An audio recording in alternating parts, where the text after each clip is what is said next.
Welcome to Fertility Friendly Food, the podcast. My name is Stephanie Vlakis and I'm an expert certified fertility dietitian and nutritionist and founder of The Dietologist, a multiple award-winning virtual fertility and pregnancy nutrition clinic serving thousands from around the world, and of course, the host of this pod, Fertility Friendly Food. This podcast is dedicated to all things health and nutrition in the world of fertility, reproductive health, and pregnancy.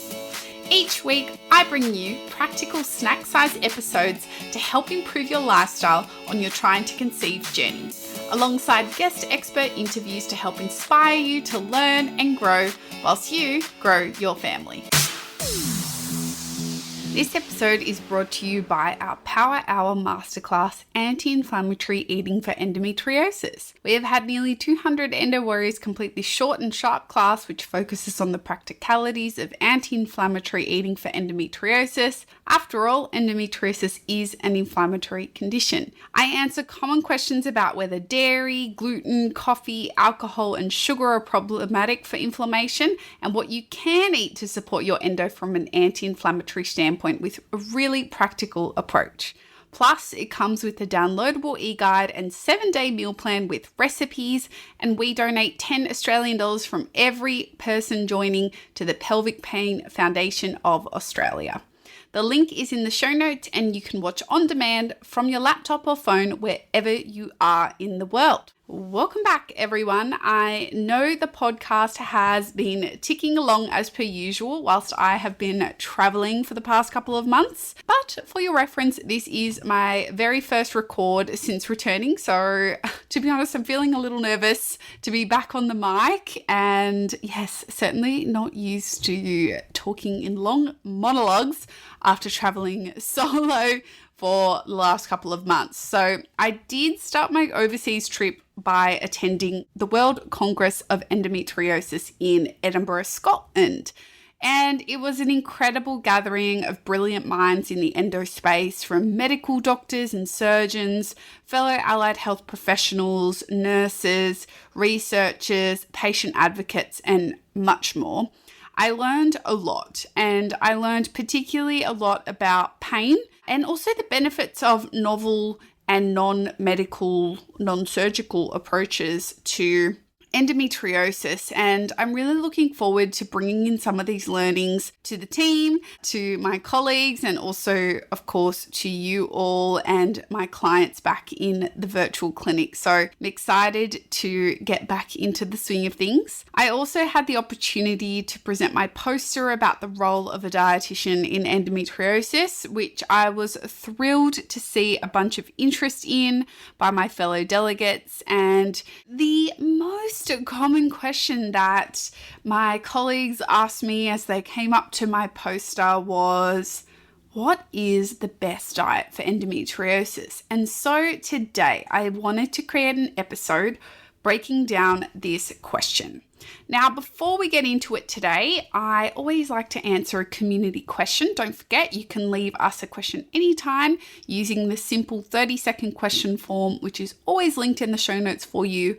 Or you can send us a voice memo on Instagram at @the_dietologist. So today's question is about weight. So just a quick trigger warning in case that is something that could set you off. So this person asks, we hear a lot about losing weight for fertility, but what about gaining weight if you have a lower BMI? Now, this is a really great question and something I have discussed a fair bit on Instagram and also in my weight episode that I did, I think it was last season. And yes, a low BMI, but let's leave BMI aside for a second. Low levels of body fat will prevent you from ovulating regularly, and if it gets low enough, ovulating at all. Now, that's a protective mechanism that our body has to shut down reproduction, because it fears that if we cannot sustain enough cells and nutrition and sustenance for ourselves, how can we sustain a new life? And that sounds really dramatic, but it is essentially, in layman's terms, what is happening.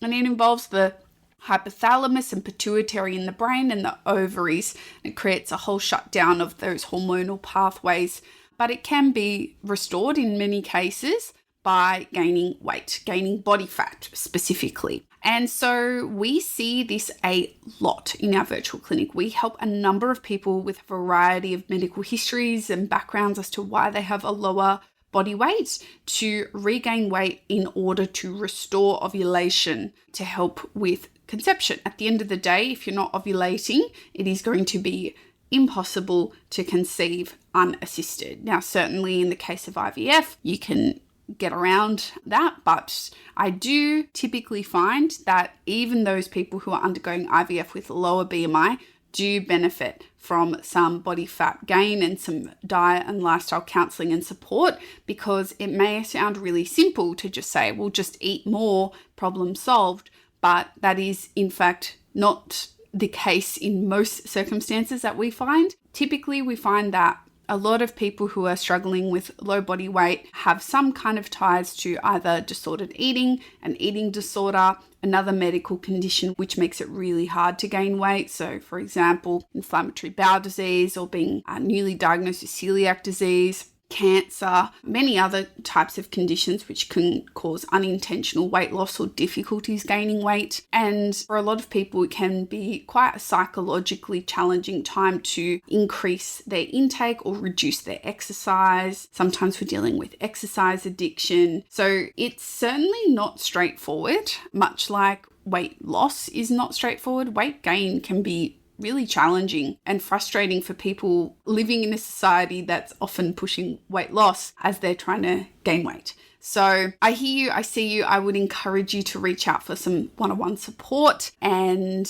yes, there is a lot to be done in this space. And I sometimes get frustrated by the lack of conversation that is had around the guidelines for IVF around the lower end of the BMI range. And we're often talking about the higher end all the time. So thank you for your question. And I hope that little spiel was helpful. So let's get into today's episode, which is answering a very common FAQ, which is, what is the best diet for endometriosis? So the short answer is there is no best diet for endometriosis based on the science and the literature to date. There is no single dietary pattern that outcompetes the other for improving endometriosis related symptoms and quality of life more broadly. Yep, that's right. There is no dietary pattern supremacy here. So when you hear from people, the low FODMAP diet is best, or the gluten-free diet is best, or the Mediterranean diet is the best diet, it's not categorically true for everybody. So I think we actually need to adjust how we talk about these things and say,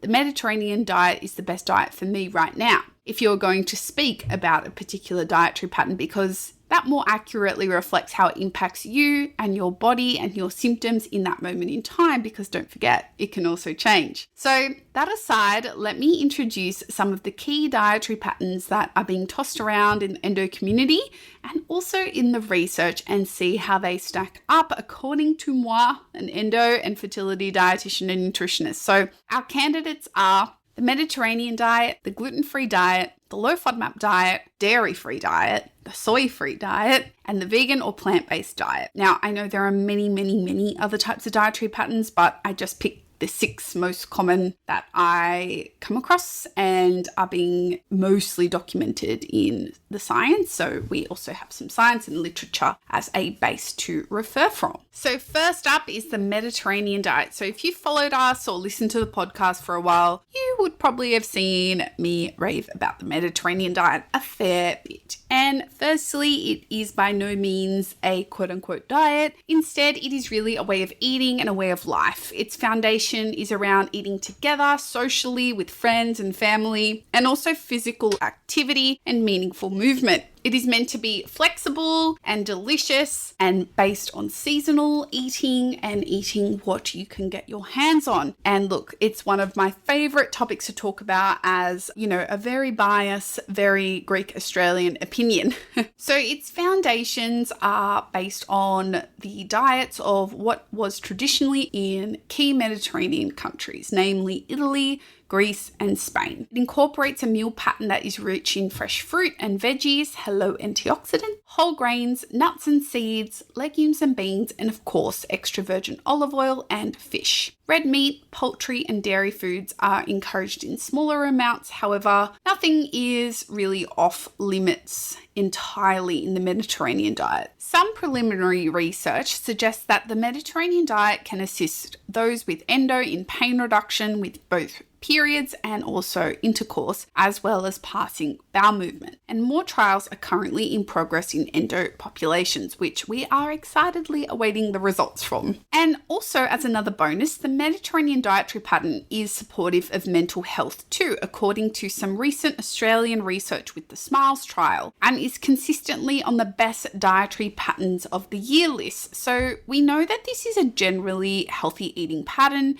with other benefits, and I can see evidence of individual foods and food groups being favourable for endometriosis in this way of eating, including plenty of fruits and vegetables, extra virgin olive oil, herbs and spices, nuts and seeds, which are rich in antioxidants to help reduce inflammation, plus fruit, veg, whole grains, legumes, beans, nuts and seeds provide valuable dietary fibre for the gut microbiome, which is emerging in the research as a key modifiable element in the endometriosis picture. Fish is rich in omega-3s, again to help reduce inflammation and support anti-inflammatory prostaglandin production to help reduce period pain. A reduced focus on red meat in the Mediterranean diet, for example, may also be beneficial for endometriosis based on other research that we have. However, this dietary pattern does place you at risk of not meeting both your iron and calcium requirements due to the lack of focus on both dairy foods and also some more of your absorbable iron-rich foods like red meat. Now, there are plenty of other iron-rich foods that you can consume, but they're simply just not as bioavailable, which can make it more challenging. And we know that people with endo are more at risk of heavy menstrual bleeding and iron deficiency, which can also exacerbate fatigue, which is a common symptom of endometriosis. So you will need to make some adjustments in either your diet or your supplementation routine with your dietitian to make a Mediterranean style diet work to meet all your needs as well as your endo symptom related goals. Now, next diet is the gluten-free diet. Going gluten-free is one of the most widely circulated diets that endometriosis warriors hear they should follow. It is thought that the gluten-free diet has the potential to affect inflammation and hormones, both of which are common targets with endometriosis management. Gluten is actually the protein that is found in wheat, barley, rye, spelt, triticale, and for those with celiac disease, this protein can cause damage to your body. So if you have been diagnosed with celiac disease, you absolutely must strictly avoid gluten lifelong. Celiac disease is an autoimmune condition which is characterized by an immune and inflammatory reaction to the protein gluten in the small intestine, which can cause damage to the finger-like projections of the intestine, which are called villi, which are responsible for nutrient absorption. So when you are sick with celiac disease before being diagnosed, you may experience poor nutrient absorption, namely for the nutrients iron, vitamin B12, calcium, and vitamin D. Some people have zero symptoms at all of celiac disease. So screening with your doctor before making any major dietary changes to your gluten intake of your diet is critical, as the blood tests for celiac disease are only accurate when you are eating enough gluten, about 2 to 4 slices of bread worth of gluten or equivalent per day for 6 weeks before the test. So if you're not eating enough, you can get a false negative, and that can have other consequences. Obviously, if you're unknowingly celiac and consuming even trace amounts of gluten, it can hurt your body. Now, what about the research on the gluten-free diet for endometriosis? So one study saw that 75% of participants with endometriosis experienced a reduction in period pain with intercourse and pelvic pain when cutting gluten from their diet for 1 year, which is quite a long time. Now, we don't know the exact mechanisms yet, whether it was inflammation or gut microflora or something else that could have contributed to these improvements in symptoms. However, what we do know as dietitians is that a gluten-free diet contains fewer FODMAPs, which we'll talk about shortly, particularly fructans from wheat, which is a common and probably the most commonly consumed gluten-containing grain. And in the country in which this study was conducted in Italy, and after recently returning from Italy, the most commonly consumed grain in Italy is most definitely wheat. So we do know that people with endo have higher rates of IBS or irritable bowel syndrome, so it becomes difficult to tease out whether the element of a food such as wheat, being the gluten or the fructan, is most bothersome to symptoms, and therefore we aren't sure when we're cutting out gluten-containing foods altogether, whether some of the benefit can be attributed to the fructan reduction or just the gluten reduction or both. So today we have no idea for knowing for sure, but there are ways that we can test this out on an individual level. So if this is relevant to you, a question in your minds, then this would be something you can address individual consultation with one of our team dietitians. The link is always in the show notes to work with us one-on-one, and we'd love to see you in our virtual clinic. Now, the downsides of a gluten-free diet for endo are that some people find it harder to meet key nutrient needs being gluten-free, namely fiber, sometimes iodine, folic acid, and some other B vitamins. And this is mainly due to a number of gluten-free substitutes like breads, pasta, and crackers utilizing more highly refined and lower fiber type of flours, such as white rice flour. And it can also hurt the wallet. Being gluten-free can undeniably be more expensive. Hello, specialist gluten-free products and gluten-free substitutions costing you extra at restaurants and cafes. The workaround here is to opt for naturally gluten-free foods where possible, like brown rice, quinoa, polenta, fruit, veg, nuts and seeds, legumes and beans that are tinned are really affordable. Frozen veggies like peas and corn, and even popcorn is naturally gluten-free too. The other note that I'll make about the gluten-free diet is that I commonly see a lot of misattribution of going gluten-free with an improvement in symptoms, but it may not be the gluten at all. It may be the fact that you are eating fewer refined and processed foods and increase your intake of fruits and vegetables, legumes, beans, nuts, seeds, etc. So the question now becomes, is it the reduction of gluten, or is it just increasing the overall dietary quality, reducing your processed food intake, for example? That is why you're seeing a benefit to your symptoms. So these questions are all really tricky to answer in both the research and even within the bounds of one-on-ones. So it can be quite the process to unpack all of that. Now, the next diet is the low FODMAP diet. And if you haven't heard of the low FODMAP diet before, it was developed by researchers at Monash University in Melbourne, here in Australia. And if you're curious, FODMAP is an acronym and it stands for fermentable oligosaccharides, disaccharides, monosaccharides, and polyols. And that is why we say FODMAP, because the rest is a bit of a mouthful. But what that's referring to is highly fermentable carbohydrates and sugar alcohol compounds, and it is a therapeutic and temporary, let's reinforce that word, temporary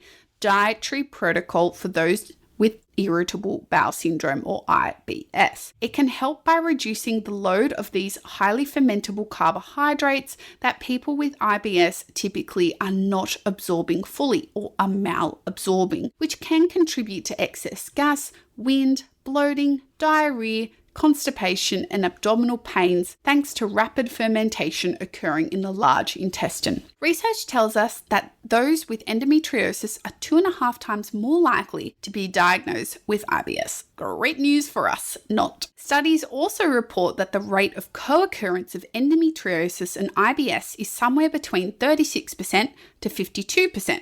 Pretty high. There are different theories as to why this is the case, from shared or overlapping symptoms of abdominal pain to a mutual promotion effect with inflammation, that is, one is making the other worse and vice versa, or both having the visceral hypersensitivity component in common. An exciting study conducted on a sample of New Zealand women with both IBS and endometriosis, 72% of these women reported a 50% improvement in bowel symptoms after just 4 weeks using the low FODMAP diet. Now, it is important that you do not start a low FODMAP diet without a supportive and knowledgeable dietitian who gets both IBS and endo management strategies. This is a limiting diet only temporarily, and therefore your individual circumstances must always be taken into account beforehand. And in some cases, we don't even start it at all. We have a whole episode about the low FODMAP diet for endometriosis with our team dietitian, Kaylee Slater, where we dive in deep into this topic, and I'll leave that link for you in the show notes.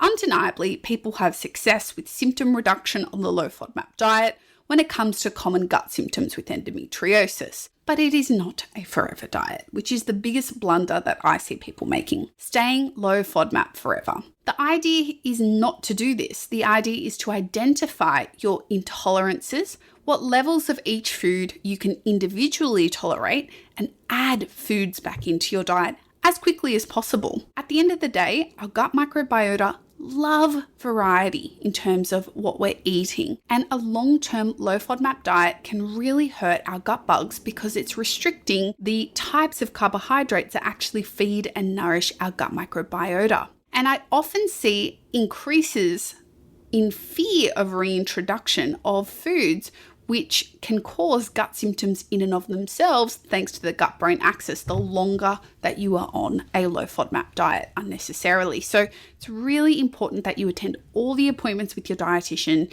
and that you don't abandon it halfway through, and that you are briefed and aware of what the process will look like from the get-go.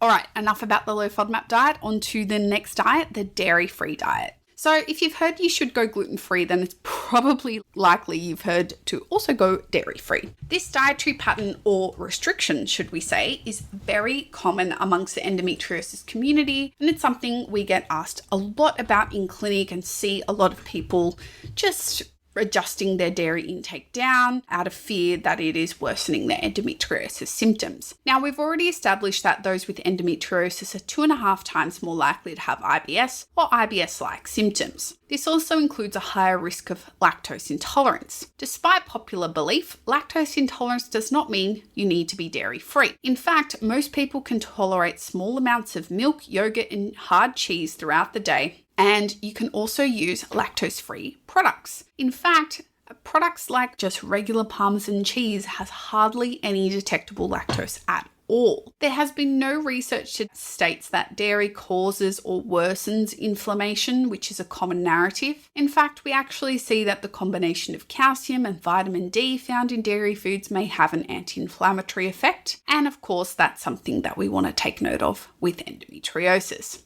And in fact, some newer research shows association of higher dairy intakes with a reduced risk of developing endometriosis, which is certainly an interesting association that we need to dive into more. Cutting out dairy altogether can create a significant gap in calcium in the diet. Very few people already reach their calcium targets without a dietary restriction in place. The average female from age 19 to 50 who is not in any kind of medical or, non-medical menopause needs 1,000 milligrams per day. If you are in menopause or in a state of medical menopause, you will need more. Now, to get 1,000 milligrams a day, you will need a cup of regular cow's milk, a single serve tub of calcium-rich yogurt, and 40 grams of hard cheese. And sometimes you need a little bit more than that to hit your target. It is quite a lot, and most people are shocked to find out that that is how much calcium you may need to hit your requirements. And absolutely, you can get calcium from calcium set tofu,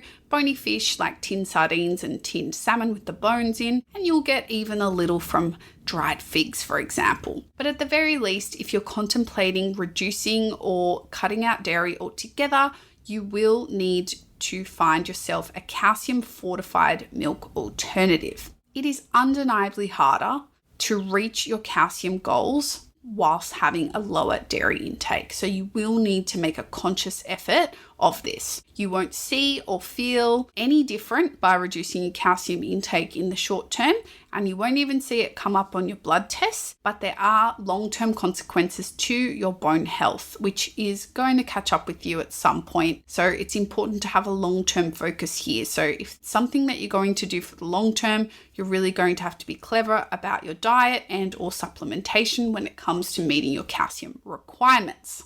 Okay, we're nearly there. The soy-free diet is next. Now, I will say that the gluten-free, dairy-free, and soy-free type of diets typically all go together, but just for the sake of clarity, I've separated them all out for this episode. Soy seems to be the absolute worst thing that you could include in your diet when it comes to endometriosis, if you ask any online guru, and that is because of the phytoestrogens, which are also known as plant-based estrogens that are concentrated in soy-containing foods like tofu, tempeh, soy milk, and edamame beans. Now, as endometriosis is a condition that is associated with higher circulating levels of estrogen, the default assumption tends to be that why would we want more estrogen from our diet to come in? Surely that must be bad. But that isn't necessarily the case. In fact, some research suggests that soy foods may actually compete with higher circulating levels of estrogen and has a weaker hormonal effect. It may actually be potentially beneficial. And for those with menopause who have a very low estrogen level, it may help mitigate some of the symptoms by weakly binding to estrogen receptors and helping with symptoms like hot flushes, for example. Everyone is really different with this, but it isn't a black and white elimination, that is for sure. If you're not vegan or vegetarian, reducing your soy intake isn't going to have a huge negative impact on your diet, as you have lots of other protein choices to choose from, like fish, chicken, eggs, meat, nuts, seeds, legumes, beans, etc. However, for those who are vegetarian, vegan, or those with food intolerances, particularly those who are sensitive to legumes and beans in large quantities, this diet can really obliterate your protein options and can cause significant dietary gaps. So that is a common situation that I do see with one-on-one clients. Last but not least, let's talk about the vegan or plant-based diet for endometriosis. A vegan diet follows a strict no animal consumption or animal byproduct consumption rule, whereas the words plant-based can mean different things to different people. So take of that what you will. Some associate it with the vegan diet, whereas others suggest it means their diet is a majority plant foods with only a small amount of animal foods included. Either way, these dietary patterns support a wide intake of fruit, vegetables, legumes and beans, and meat alternatives such as tofu, tempeh, edamame beans, seitan, and of course, nuts, seeds, and whole grains, and dairy alternatives, just to name a few. Generally speaking, plant-based or vegan diets are rich in antioxidants due to the wide variety of hopefully colourful fruit and vegetables being consumed, which is similar to the Mediterranean diet. And it can assist with lowering inflammation and in turn pain management in those with endometriosis. We also know that these dietary patterns are generally lower in saturated fat, which is also known to have an anti-inflammatory effect. So it definitely has a few pros to note when it comes to endometriosis. However, following a strict no animal related foods policy, it is important that you will be missing out on a number of key nutrients, particularly vitamin B12 and omega-3 fatty acids, but you may also be at risk of being more likely to be iron deficient, zinc deficient, and a number of other nutrients might also come into play, iodine, calcium, etc. So you might need to be very conscious of your dietary planning to help maximize your nutrient consumption, include fortified foods, or discuss supplementation with your dietitian to ensure that you are meeting all of your needs. So as you can see, there are certainly pros and cons to each and every dietary pattern. Some of the most popular and researched dietary patterns for endometriosis. Research in this area is definitely in its infancy still, but what I can say, reflecting on my clinical experience as a dietitian in this arena for the past 5 years or so, is that each person needs something different. So just because one approach worked for a certain influencer, your friend, sister, or colleague, it doesn't necessarily mean it will be right for you. And I get it, that desperation of having some positive news about a particular dietary pattern really makes it so convincing to get on it to try and minimize your pain.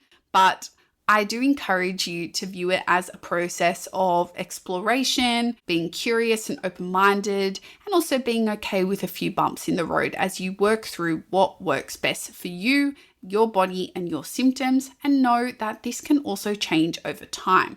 Now, I get it. It can be overwhelming to go at it alone. So if you need support when it comes to building a diet and lifestyle that works for your unique pain and symptom profile with endometriosis and or adenomyosis, whether you're trying to conceive or not, then we are the dietitians for you. Follow the link in our show notes and fill in a quick form and we will be in touch. By the way, if you love this episode on endometriosis, just a reminder, we do have a pretty sizable back catalogue of episodes about endometriosis available. We will leave them linked in the show notes for you to catch up on. Thank you so much for tuning into this episode of Fertility Friendly Food. Don't forget to hit follow on your favorite podcast streaming platform and leave us a 5-star rating and a review on Apple Podcasts or Spotify. It really does make such a difference to our podcast reaching more people, and share it with someone who may find it useful too. And until next time, everyone, bye.